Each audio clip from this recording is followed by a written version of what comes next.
Salut à tous, c'est Gladys, j'espère que vous allez bien. Je vous retrouve aujourd'hui dans une nouvelle vidéo des Bookmas pour vous présenter mes recommandations de romances de Noël. Je me dis qu'il n'y a rien de mieux que cette période pour lire des romances de Noël justement, donc j'espère que vous trouverez votre bonheur parmi celles-ci. Alors, je n'ai pas encore lu beaucoup de romances de Noël cette année, en tout cas là pour cette période-là de Noël, mais j'en ai lu beaucoup par le passé et en particulier l'année dernière j'en ai lu pas mal en janvier. Comme quoi, mine de rien, ça peut être toujours très chouette aussi de prolonger les fêtes un petit peu plus tard, et en janvier ça s'y prête plutôt bien finalement. En tout cas aujourd'hui j'avais envie de vous présenter 5 romances de Noël que j'aime tout particulièrement et que je vous recommande vivement de découvrir.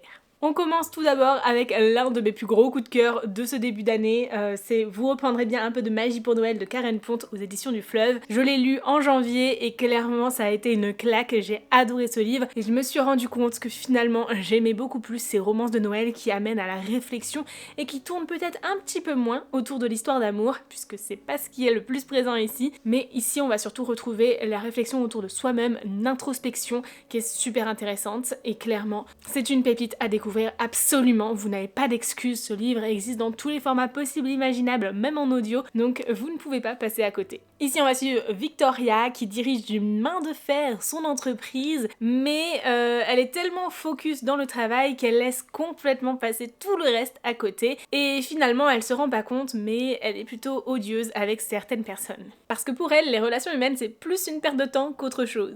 Mais un jour, tout bascule, elle se retrouve renversée par un bus dans le coma, et elle n'atterrit pas dans un hôpital classique, mais dans un centre de réhabilitation de Noël. Et elle va alors devoir, non pas offrir un cadeau à quelqu'un ou autre, mais plutôt faire un geste de Noël dans le sens aller vers une personne, s'excuser pour ses erreurs du passé et essayer de se faire pardonner. Et c'est clairement pas évident parce que c'est pas du tout quelque chose auquel elle est habituée et du coup elle va essayer de mettre en place des petites choses pour réussir, quand bien de mal, à réussir sa mission. Et elle a seulement jusqu'au 26 décembre à minuit pour y arriver, donc clairement l'horloge tourne et il va falloir à tout prix qu'elle trouve une solution. Et c'est alors qu'elle se rapproche d'une de ses anciennes camarades du lycée et qu'elle va passer en fait beaucoup de temps avec elle, mais pas que, surtout avec la grand-mère de cette personne qui est atteinte d'Alzheimer. Et c'est tellement touchant de voir cette relation qui se tisse, la place des personnes âgées et surtout finalement la place des sentiments, des émotions et de ce que l'on peut apporter aux autres rien qu'avec notre présence. Franchement, j'ai adoré ce livre qui amène à réfléchir sur plein de choses et en particulier sur la place que prend le travail dans nos vies et à quel point c'est important aussi de prendre du temps pour voir les autres et pour s'ouvrir aux autres tout simplement. Alors oui, on n'est peut-être pas vraiment sur une romance de Noël dans le sens histoire d'amour, etc. Mais on est quand même sur un roman hyper cocooning avec des valeurs fortes, des valeurs de Noël qui sont super importantes selon moi et ça fait un bien fou de découvrir ce genre de roman. Alors bien évidemment, je lirai avec grand plaisir d'autres romans de Karen Pont, donc n'hésitez pas à m'en suggérer en commentaire. J'ai également eu un coup de cœur pour The Christmas Therapy de Caro Emeline, qui cette fois-ci va être plus sur le sens comédie de Noël, et franchement c'est hilarant. Mais en plus de ça, on a aussi des valeurs fortes, des messages importants qui sont passés à travers ce livre. Ici, on va suivre Maureen, qui est une fan incontestable de Noël, tellement qu'elle se fait virer de son entreprise parce que, voilà, en fait, elle est complètement folle, tellement elle aime cette fête de fin d'année, et elle doit à tout prix suivre une thérapie pour montrer qu'elle essaye de se sevrer de Noël justement, sinon, elle sera complètement virée, voilà. Pour l'instant, elle est simplement mise à pied. Sauf que cette thérapie, c'est pas du tout ce qu'elle attendait. Parce que là-bas, elle va y rencontrer Logan qui, lui, déteste au plus haut point Noël. C'est simple, il a été élevé par sa mère célibataire qui gère un empire autour de Noël, justement. Elle a clairement le plus grand parc de jeux, je crois, autour de Noël. Mais du coup, il est toujours passé après le travail de sa mère qui, en plus de ça, est d'autant plus important en cette période de fin d'année. Et donc, en gros, ces Noëls, il les a toujours vécus seuls. Ça a toujours été synonyme de mauvais moments, en fait. Donc il déteste au plus haut point Noël et au contraire lui il est plutôt du genre à essayer de pourrir le Noël des autres. Sauf que en fait justement lui aussi doit faire une thérapie, mais au contraire pour aimer Noël un petit peu, en tout cas pour le faire venir un peu dans son cœur, parce que sinon il risquerait de perdre l'héritage de l'empire familial et sa mère compte lui couper les vivres si je me souviens bien. En tout cas, Maureen et Logan vont se rencontrer là-bas, mais au-delà de ça, ils vont devoir former un duo justement pour trouver un entre-deux dans leur appréciation de Noël, voilà, aux côtés l'un de l'autre et progresser dans cette direction. C'est franchement super sympathique parce qu'on est clairement sur un Grumpy Sunshine qui est hilarant, avec vraiment des situations super cocasses, des moments vraiment très très drôles, mais pas que, justement on a aussi toute cette question de ce que l'on apporte aux autres, de comment faire du bien autour de soi à Noël, la question aussi de la famille mine de rien, qui n'est pas seulement la famille que l'on a de naissance, mais aussi la famille que l'on peut se construire au cours de notre vie, celle que l'on choisit d'avoir autour de nous, la place de l'amitié dans tout ça, et franchement, c'est tellement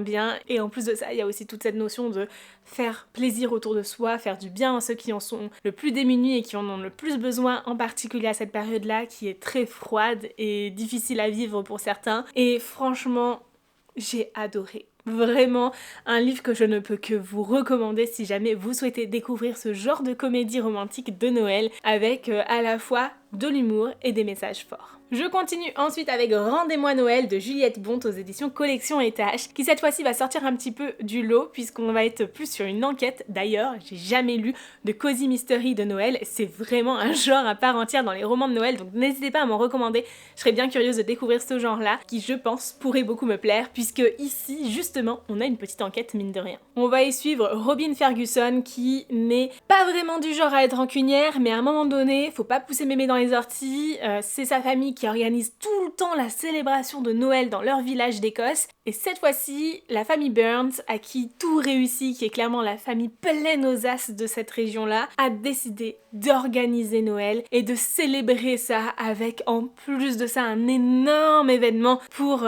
bien montrer en fait qu'ils sont sur le point d'organiser Noël pour tout le monde, etc.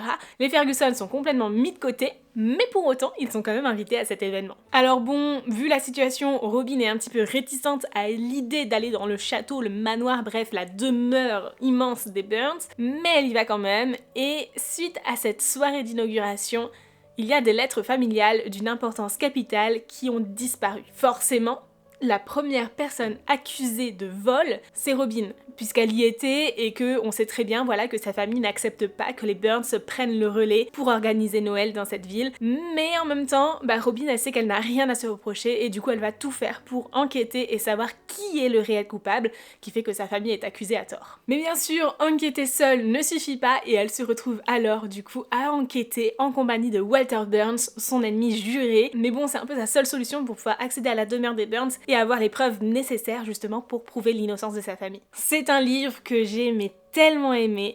Cette enquête, elle est franchement très chouette, même si honnêtement je pense que si vous avez l'habitude de lire quelques enquêtes et tout, vous voyez des choses venir à des kilomètres.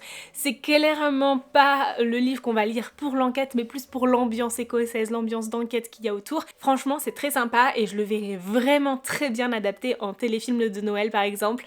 Vraiment une belle pépite et la romance est super chouette. On est clairement sur un genre de Enemies to Lovers qui clairement prend son temps au début mais qui se précipite un peu sur la fin malheureusement. Malgré tout, j'ai vraiment adoré cette lecture et je trouve que l'ambiance familiale qui y règne est juste mais tellement chouette parce que la famille Ferguson c'est clairement une famille dans laquelle on a envie d'être et puis clairement comment lire ce livre sans avoir envie de dévorer une tonne de chocolat puisque je vous l'ai pas dit mais les Ferguson ils sont chocolatiers donc autant dire que c'est assez présent dans l'histoire. En tout cas, une belle pépite à découvrir absolument si vous souhaitez vous mettre un petit peu à ce genre d'enquête de Noël. Mais bon, encore une fois, comme je vous l'ai dit, moi j'ai pas lu d'autres Cozy Mystery de Noël et du coup j'aimerais beaucoup en découvrir d'autres justement parce que pour l'instant celui-ci il a un peu cette place d'ovni dans mes lectures de Noël qui fait que je l'aime tant, mais peut-être que finalement, comparé à d'autres livres du même genre, on pourrait revoir sa position. En tout cas, je suis bien curieuse d'en découvrir, donc n'hésitez vraiment pas à me donner les titres. Ensuite, je vous présente le Sarah Morgan que j'ai lu l'année dernière. Il s'agit d'un Noël romantique en Laponie. Vous le savez, j'adore cette autrice en particulier pour ses romances de Noël. Et comme je vous le disais dans une vidéo précédente, Sarah Morgan écrit de plus en plus des écrits de Noël qui vont être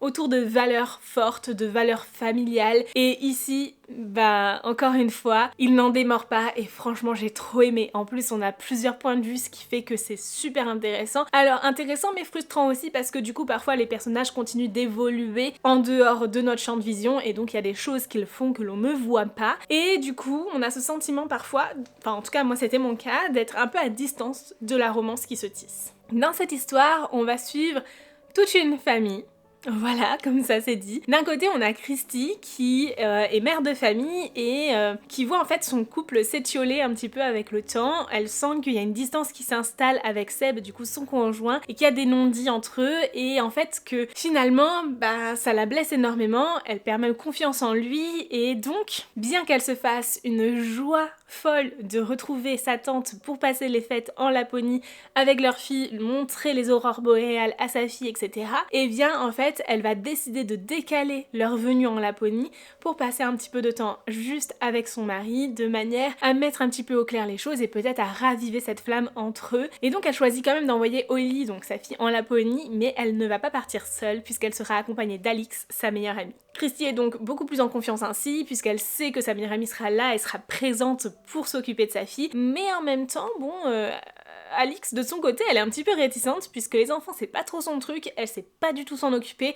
Franchement, c'est un peu le mauvais bail pour elle, d'autant plus qu'elle n'est pas la seule à les accompagner, puisqu'il y a aussi Zach, le meilleur ami de Seb, avec qui elle a eu une relation d'un soir, et du coup, les choses n'ont jamais été claires entre eux. Ils font juste semblant que ça n'ait jamais existé. Mais forcément, à cohabiter ensemble dans le même chalet en Laponie, ça va être un petit peu compliqué, sûrement. Bref, c'est clairement une tranche de vie, un moment super sympa à suivre, où on va avoir ces différents personnages. Comme vous l'avez compris, il y a une romance qui se tisse entre deux d'entre eux, mais il y a aussi cette relation amoureuse qui date un petit peu, qui a perdu un peu sa flamme et qui va se raviver progressivement. Bref, c'est franchement super chouette. J'ai adoré le personnage d'Holly qui est hyper dynamique, tellement drôle et vive, et franchement c'est trop bien de voir la Laponie à travers ses yeux. Ça m'a clairement donné envie de voyager un jour en Laponie pour voir des aurores boréales et pour voir ces paysages entièrement enneigés aussi, ce qui est clairement à l'opposé de ce que l'on peut avoir en ce moment en Bretagne, puisqu'à part pleuvoir, voilà, mais franchement un livre que je ne peux que vous recommander si vous souhaitez voyager justement, si vous souhaitez trouver en fait justement ces valeurs fortes familiales, mais pas que, parce qu'il y a aussi des choses autour du travail, de la place qu'on y donne, autour de la pression sociale, et franchement c'est une belle pépite. Et je termine cette vidéo avec le dernier livre de Noël que j'ai terminé. Il s'agit du Fils du Père Noël n'est pas un cadeau mais moi non plus, de Adé Martel et Marie Faucheux, et clairement c'est une bombe, les gars, franchement. Ça faisait un petit moment que j'avais pas lu une histoire de Noël avec de la magie, du fantastique et pas juste un roman contemporain qui se passe à cette période de l'année. Et clairement, c'est juste incroyable. Tout est tellement bien fait, tellement bien réalisé. J'ai adoré la manière dont l'histoire se tisse et surtout dont les autrices ont réussi à incorporer ces éléments imaginaires dans ce récit. Puisqu'ici on va y suivre Noé, le fils du Père Noël, donc il a forcément des pouvoirs liés à son héritage familial qui fait que par exemple il peut ouvrir les serrures sans souci, rétrécir ou agrandir des objets, il peut même passer dans les conduits de cheminée, voler en traîneau, à peu près tout ce que le Père Noël peut faire. Mais le problème, c'est que Noé, il souhaite vivre une vie absolument normale, à tel point qu'il est huissier en Belgique. Rien à voir, mais c'est quand même plutôt pratique de pouvoir ouvrir des portes ou rétrécir des objets pour les emporter lors des saisies immobilières. Mais bon, comment dire, son héritage familial le rattrape, il doit à tout prix se rendre en Laponie pour réussir à faire la passation comme il faut entre son père qui est malade et qui doit du coup quitter son rôle de Père Noël, et Noé qui doit du coup récupérer ce rôle. Mais il n'est absolument pas prêt pour le faire, et plus le temps passe, plus son départ en Laponie se retarde, et donc la Laponie vient à lui. C'est-à-dire que en fait, plein d'événements inattendus vont survenir, qui vont être très proches de Noël, du genre il rétrécit des objets, ça devient des cadeaux, il ouvre une porte, il y a une tempête de neige, il monte dans sa voiture, Mariah Carey se met à chanter, bref, tous les éléments de Noël viennent entacher son quotidien pour tout faire pour qu'il retourne là-bas et qu'il fasse vraiment cette passation. Parce que s'il n'y arrive pas, c'est parce qu'il travaille du coup en tant qu'huissier et il a un petit peu de fil à retordre puisque l'une de ses missions prend un peu plus de temps que prévu. Il a rencontré Aina, une avocate implacable qui souhaite à tout prix rendre justice à son client, sauf que, sous un malentendu, Noé a cassé l'ordinateur de celui-ci qui est une preuve indispensable pour permettre à son client de continuer à vivre correctement. Bref, Aina va tout faire pour aller au bout de ce qu'elle a prévu, mais ça va faire que Noé et elle vont devoir passer du temps ensemble, et d'autant plus que Aina, elle aussi, a un côté un petit peu particulier, elle est pas forcément humaine, et elle est clairement suivie de partout par des angelots qui lancent leurs flèches de Cupidon à tout va. Oui, parce qu'en fait, Aina est maudite en amour, et si elle embrasse quelqu'un qui n'est pas son âme sœur, alors celui-ci aura le même pouvoir que quelqu'un touché par une flèche de Cupidon, il ira directement vers son âme sœur. Donc forcément, sa hantise c'est juste de donner une chance à quelqu'un et que cette personne se barre directement, ce qui lui est déjà arrivé d'ailleurs par le passé. Bref, tout ça pour dire que dans ce contexte-là, Aina et Noé vont devoir passer du temps ensemble, et plus que ça, eh bien des sentiments vont commencer à se tisser entre eux, mais entre les obligations de l'un et la malédiction de l'autre, clairement, rien n'est évident. En tout cas, j'ai adoré l'ambiance de ce roman, l'humour que l'on y trouve aussi, franchement, mais toutes les phrases sont plus drôles les unes que les autres, c'était mais tellement hilarant, et j'ai vraiment apprécié ces personnages qui sont très touchants mine de rien dans cet équilibre qu'ils ont besoin de trouver et dans ces combats intérieurs qu'ils mènent, et vraiment, on est sur une ambiance de Noël parfaite entre la Belgique et la Laponie qui je pense pourra plaire à beaucoup de monde et surtout si vous recherchez quelque chose de fantastique avec voilà cette part de paranormal, d'imaginaire qui est incorporée dans notre monde, je pense que ça pourrait énormément vous plaire. Alors voilà donc pour les 5 romances de Noël que je vous recommande cette année. N'hésitez pas à me dire en commentaire si certains titres vous tentent. En tout cas j'espère sincèrement que cette vidéo vous a plu et je vous retrouve dès demain dans une prochaine vidéo des Bookmas. Ciao!